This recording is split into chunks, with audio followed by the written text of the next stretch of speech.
ভাইয়া একটু দাঁড়ান প্লিজ। আমি ভিক্ষা করতে চাইনি, কিন্তু আজ আমার দুইটা নবজাতক বাচ্চার জন্য হাত পাততে বাধ্য হয়েছি। মিরপুর 10-এ এই অসহায় মা সিজার করে জন্ম দিয়েছে যমজ দুইটা সন্তান। আলহামদুলিল্লাহ, বাচ্চা দুইটি সুস্থ আছে, কিন্তু তাদের বাঁচিয়ে রাখার মতো সামর্থ্য এই অসহায় বোনটির নেই।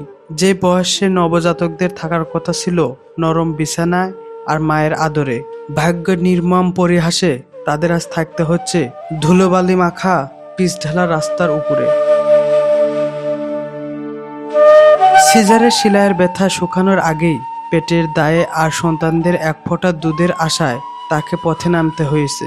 তার মাস্কের আড়ালে লুকোনো অশ্রু আর কোলে থাকা দুই নিষ্পাপ শিশুর আর্তনাদ আমাদের বিবেক কি নাড়া দেয় না?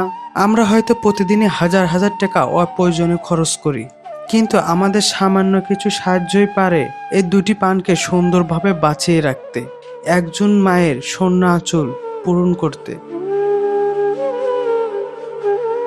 আসুন আমরা যার যার জায়গা থেকে এই অসহায় মা ও তার সন্তানদের পাশে দাঁড়াই। আপনার সামান্য ভালোবাসা হতে পারে এই শিশুদের আগামী বেঁচে থাকার শক্তি।